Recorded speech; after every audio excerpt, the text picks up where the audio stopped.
Hi cuties, welcome to our channel. ఈరోజు గోధుమ రవ్వతో ఉప్మా ఎలా సింపుల్గా తయారు చేసుకోవాలో అండ్ టేస్టీగా చేసుకోవాలో నేను మీకు చేసి చూపిస్తాను. మన ఛానల్ ఎవరైనా ఫస్ట్ టైం చూస్తున్నట్లయితే ప్లీజ్ లైక్ చేయండి, మన ఛానల్ సబ్స్క్రైబ్ చేసుకోండి.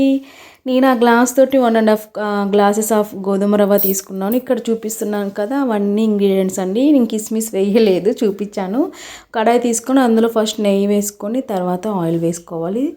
ఆయిల్ వేసుకున్నాక తాలింపులన్నీ వేసేసుకోవాలి. తాలింపులు అంటే తెలుసు కదండి, తాలింపు దినుసులు అంటే అందరికీ ఐడియా ఉంటుంది కదా, అవన్నీ వేసుకోవాలి. అవి వేసుకున్న తర్వాత అందులోనే పల్లీలు కూడా వేసుకోవాలన్నమాట.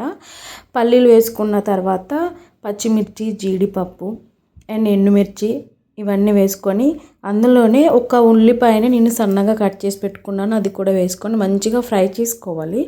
ఫ్రై చేసుకున్న తర్వాత అందులోనే కరివేపాకు అండ్ మనం రవ్వ తీసుకున్నాం కదా, ఆ రవ్వ కూడా వేసుకోవాలి. ఈ రవ్వని మంచిగా ఫ్రై చేసుకోవాలన్నమాట. పచ్చి వాసన పోయేలాగా నూనెలో గీలో మంచిగా ఫ్రై చేసుకుంటే నిజంగా చాలా బాగుంటుందండి టేస్ట్. అసలు మీరు ఒక్కసారి ట్రై చేయండి ఎలా ఉంటుందో.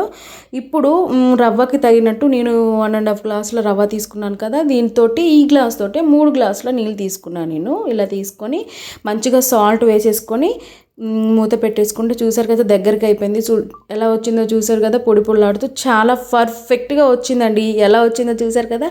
లాస్ట్గా కొత్తిమీరతో గార్నిష్ చేసుకొని తింటే సూపర్గా ఉంటుంది. ఒకసారి ట్రై చేయండి. అలానే మన ఛానల్ని సబ్స్క్రైబ్ చేస్తూ వెళ్తూ ఒక లైక్ అయితే ఇవ్వండి. అండ్ ఇంకేమన్నా వంటలు కావాలితే నాకు కామెంట్ చేయండి. బాయ్.